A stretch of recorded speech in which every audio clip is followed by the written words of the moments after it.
Hello students, my self Rishabh and आज हम class 11th का चैप्टर नंबर 12th पढ़ने जा रहे हैं जिसका नाम है organic chemistry some basic principles and technique. किसी भी चैप्टर को शुरू करने से पहले हमें उसका बेसिक्स पता होना चाहिए और इस वीडियो में हम आज सिर्फ इस चैप्टर का बेसिक्स ही करेंगे। चैप्टर की स्टार्टिंग होती है 18th सेंचुरी के शुरुआत में। आप पहले पॉइंट में देख सकते हैं डेवलपमेंट ऑफ ऑर्गेनिक केमिस्ट्री। तो ऑर्गेनिक केमिस्ट्री का डेवलपमेंट शुरू कैसे हुआ था? In 18th century scientist turn their attention to the compounds obtained from the plants and animals, example sugar, fats and oils etc. These compounds were named as organic compounds। तो 18th century की शुरुआत में scientist ने अपना ध्यान ऐसे compounds की तरफ केंद्रित किया जो कि हमें जीव जंतुओं से मिलते हैं, जैसे कि प्लांट्स एंड एनिमल्स। तो उसके कुछ एग्जांपल्स आप देख सकते हैं, शुगर, फैट्स एंड ऑयल्स। इन कंपाउंड्स को नाम दिया गया ऑर्गेनिक कंपाउंड्स। तो ultimately the compounds which were obtained from dead and non living beings were named as inorganic compounds. तो ऐसे कंपाउंड्स जो हमें अजैविक चीज़ों से मिलते हैं उन्हें इनऑर्गेनिक कंपाउंड्स कहा गया। Later on it was realized that organic compounds are the compounds that contain carbons। तो इस पॉइंट का मतलब तो आप समझ ही गए होंगे कि बाद में ये रियलाइज़ हुआ साइंटिस्ट्स को कि जो ऑर्गेनिक कंपाउंड्स हैं उसमें मेजॉरिटी कार्बन ही मिलता है।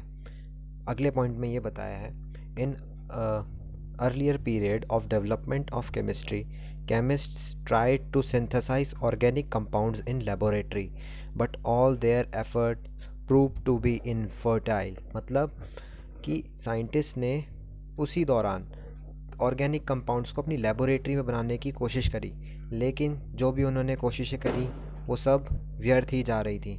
देन हमें एक साइंटिस्ट के बारे में जानने को मिलता है जिनका नाम था बर्जीलियस। वो एक स्वीडिश केमिस्ट थे। Berzelius, a Swedish chemist, came up with a theory that synthesis of organic compounds within the plants and animals required some mysterious force. तो बर्जीलियस जो कि एक स्वीडिश केमिस्ट थे, उन्होंने एक थ्योरी निकाली जिसे हम कहते हैं वाइटल फोर्स थ्योरी। तो इनकी थ्योरी का कहना ये था कि ऑर्गेनिक कंपाउंड्स को प्लांट्स एंड एनिमल्स की बॉडी के अंदर ही बनाया जा सकता है, वो बाहर नहीं बन सकते। और उन्होंने उस मिस्टीरियस फोर्स को जो कि ऐसे ऑर्गेनिक कंपाउंड्स बना देती है किसी एनिमल या फिर प्लांट की बॉडी के अंदर, उसको नाम दिया वाइटल फोर्स।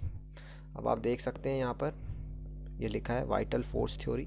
तो ये बहुत ही इम्पॉर्टेंट है कि बर्जीलियस उन्होंने एक ऐसी थ्योरी बनाई थी अपने टाइम पर, पहली, जिसमें उन्होंने ऑर्गेनिक कंपाउंड्स को उसके बारे में डिस्कस किया था।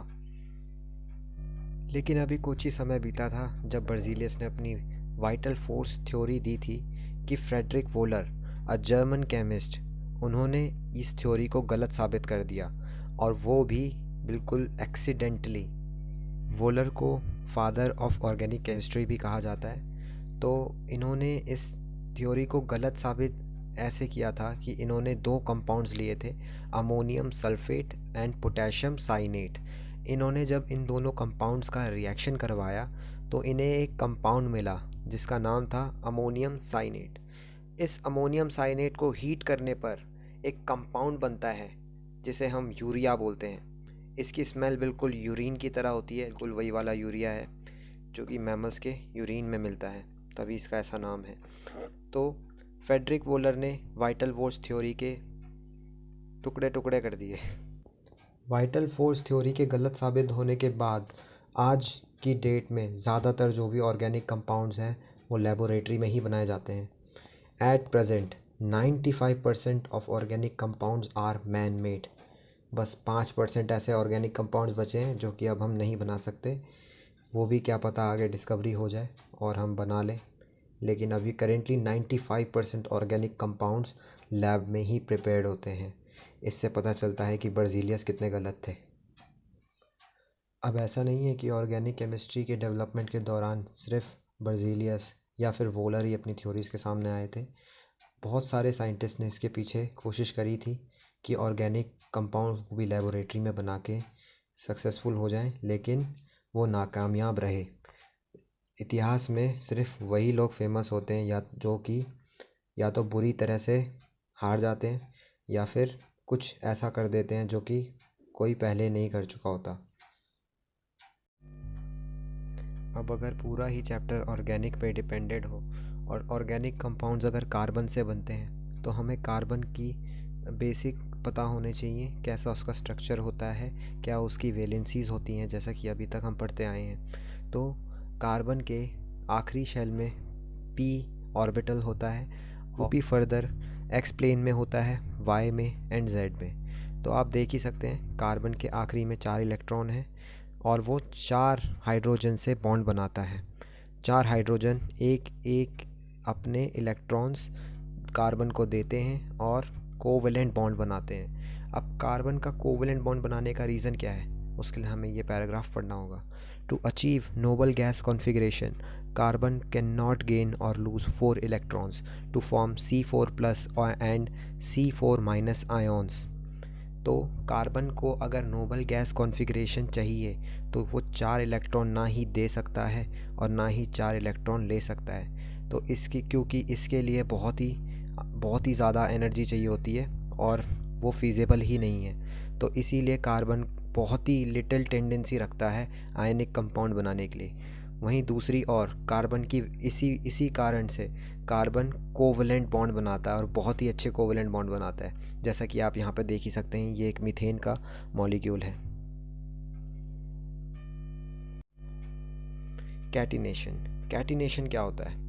Self linking ability of an atom to one another is called as catenation. इसका मतलब ये एक ऐसी प्रॉपर्टी है कि एक ही तरह के एटम्स जब मिलकर लंबी चेन्स बना सके तो उसे कैटिनेशन बोलते हैं। तो कार्बन के पास ये एक्सट्रीम एबिलिटी होती है कि वो कैटिनेशन दिखा सके।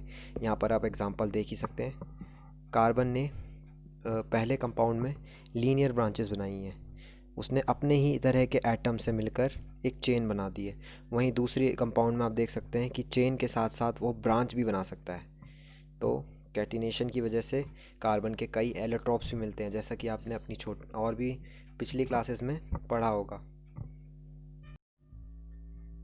तो इस वीडियो में हमने सिर्फ बेसिक्स ही कवर करा है और ये वीडियो इन्फॉर्मेटिव कम इंट्रोडक्टरी ज़्यादा था। तो जो लोग अभी भी ये सोच रहे होंगे कि उन्हें ऑर्गेनिक आ गई है तो बस वो गलतफहमी में है। और बस मैं यही कहूँगा कि देखते रहिए। अगर आपको अच्छा लगता है तो लाइक कीजिए और सब्सक्राइब भी कर देना, और जितना शेयर कर सकते हैं उतना शेयर कीजिए, क्योंकि हम फ्यूचर में ऐसी ही और भी वीडियोस आपके लिए लाते रहेंगे। तब तक के लिए गुड बाय।